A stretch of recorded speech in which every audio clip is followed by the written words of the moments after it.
Hello everyone, कैसे हो सब लोग। उम्मीद है कि सब बहुत अच्छे से होंगे। एनसीईआरटी एग्जामिनर के क्वेश्चन नंबर 6 के सॉल्यूशन में हम लोग पहुंच चुके हैं। अगर आपने इससे प्रीवियस वीडियो अभी तक नहीं देखा, साथ ही साथ आने वाली वीडियोस का सॉल्यूशन देखना चाहते हो तो कंप्लीट प्लेलिस्ट का लिंक मिलेगा आपको डिस्क्रिप्शन में। तो एक बार डिस्क्रिप्शन आप जरूर चेक कर लोगे। क्वेश्चन नंबर 6 क्या है, if one of the zeros of the cubic polynomial.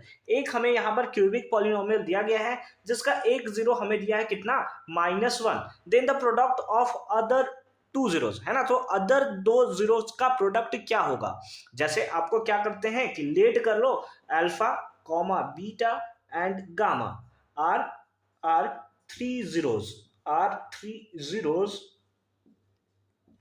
Of cubic polynomial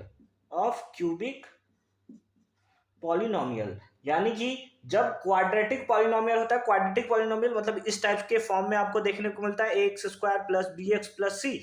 तो उस केस में दो जीरोज आपने लेते थे, अल्फा और बीटा। उसी टाइप से क्यूबिक पॉलिनोमियल यानी कि जिसका मैक्सिमम पावर 3 हो, तो उस केस में हमें कितने जीरोज देखने को मिलते हैं, 3 जीरोज देखने को मिलते हैं। और हमें गिवन है कि उसमें से कोई एक जीरो जो है उसका वैल्यू -1 है, यानी कि अल्फा बीटा और गामा में से किसी एक का वैल्यू हमें दिया हुआ है -1। अगर आप चाहो तो अल्फा का वैल्यू -1 ले सकते हो, बीटा का वैल्यू माइनस ले सकते हो, या फिर गामा का वैल्यू -1 ले सकते हो। बोलो किसका ले लिया जाए। हम लोग अल्फा का वैल्यू ले लेते हैं कितना, दैट इज -1।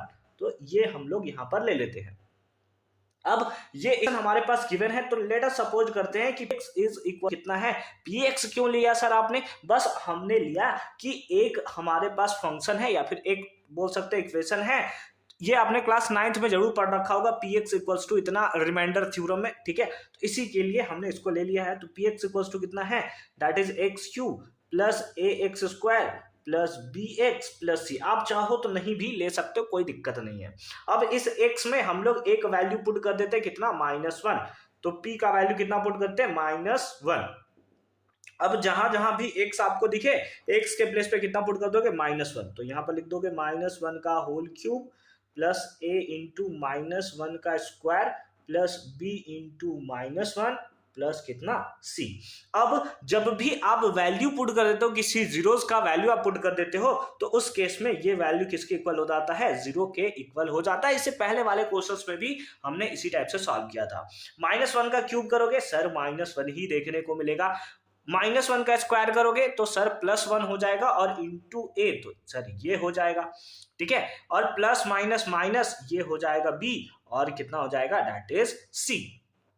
कितना हो जाएगा, दैट इज c हमें देखने को मिलेगा। ठीक है सर, ये तो हमने यहां तक समझ लिया, यहां तक हमें कोई दिक्कत नहीं है। अब अगर यहां से आपसे पूछे कि c का वैल्यू कितना होगा, तो आप क्या बताओगे। c हमने इधर छोड़ दिया, माइनस में इधर आया तो प्लस में, ये हमारे पास प्लस में इधर आया तो माइनस में, और ये माइनस में इधर आया तो प्लस में। लेकिन सर आपने c का ही वैल्यू क्यों निकाला, आप तो b का भी वैल्यू निकाल सकते थे, आप a का भी वैल्यू निकाल सकते थे, c को क्यों इक्वल किया। तो रुको एक सेकंड मैं बताता हूं। ये थोड़ा दिव्य दृष्टि का कमाल है, मतलब थोड़ा देखना पड़ेगा आपको, दूर का सोचना पड़ेगा।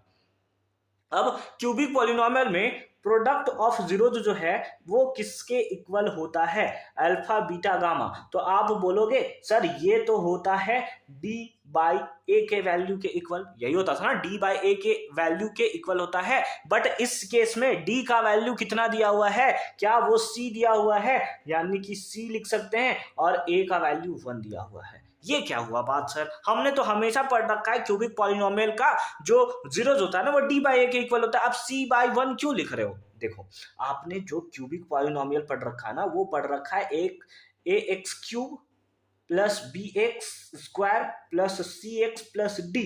इस केस में जो प्रोडक्ट ऑफ जीरोज होता था ना, वो होता था d बाई ए के इक्वल, d बाई ए यानी कि ये वाला नंबर डिवाइडेड बाई ये वाला नंबर। अगर आप इस पॉलिनोमियल को देखो तो d के प्लेस पे c है और a के प्लेस पे कितना है, 1 है।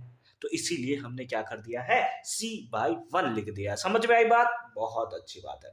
इसको हम लोग फिलहाल मिटा देते हैं, और इसको हम लोग लिख सकते हैं क्या, c बाई 1। बोलो दिक्कत है नहीं है ना, बहुत अच्छी बात है। अब देखो हमारे पास क्या है अल्फा, अल्फा का वैल्यू कितना है सर, ये तो हमें -1 देखने को मिल रहा है। अल्फा बीटा इंटू गामा, यही का वैल्यू हमें चाहिए। अदर दो जीरोस का प्रोडक्ट हमें चाहिए था, तो एक का वैल्यू पुट कर दिया, बाकी दोनों का प्रोडक्ट यानी कि बीटा इंटू गामा ही एक्चुअल में हमें निकालना है, इज इक्वल टू C/1। इसीलिए हमने यहाँ C निकाला था। आप समझे, ये द्रव्य दृष्टि का कमाल था।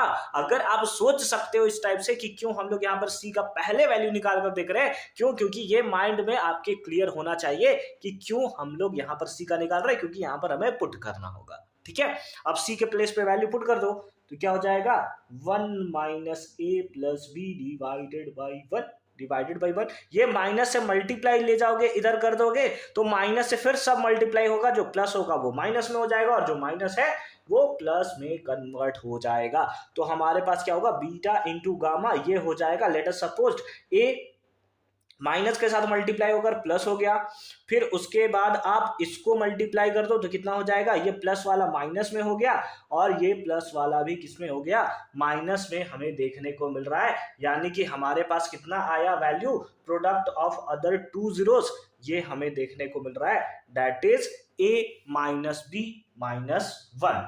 ठीक है, बट यहां पर हमने थोड़ा सा तो गलत कर दिया है। बहुत लोग कमेंट सेक्शन में लिख भी चुके होंगे, फॉर्मूला यहां पर क्या होता है, दैट इज -C/A हमें देखना, मतलब -C/1 होगा। क्यों, क्योंकि फॉर्मूला क्या होता है -D/A। ठीक है, -D/A ये हमें फॉर्मूला देखने को मिलता है। तो यही रीजन है कि हमारे पास कितना होगा -C/1। तो हमारा ये जो है वो फॉर्मूला हमारा चेंज हो जाएगा। यहाँ माइनस से माइनस जो है वो कैंसल हो जाएगा और बीटा इंटू गामा हमारे पास कितना आ जाएगा, दैट इज 1 - a + b। यानी कि जो एक्चुअल में हमारा आंसर था वही हमारा आंसर रह गया। तो किसमें है ये हमें ढूंढना होगा, क्या ये ऑप्शन नंबर ए को सेटिस्फाई करता है। हाँ सर, बिल्कुल यही लग रहा है। ए जो है 1 जो है प्लस में है, ए जो है माइनस में, बी बिल्कुल option number A is the right answer of this question. Then I hope कि ये सारा का सारा कॉन्सेप्ट आपको बहुत ही अच्छे तरीके से समझ में आया होगा कि कैसे हमने इसका सॉल्यूशन किया है। मिलते हैं आपसे अगली वीडियो में क्वेश्चन नंबर 7 के सॉल्यूशन के साथ। कंप्लीट प्लेलिस्ट का लिंक मिलेगा आपको डिस्क्रिप्शन में, तो एक बार डिस्क्रिप्शन आप जरूर चेक कर लोगे।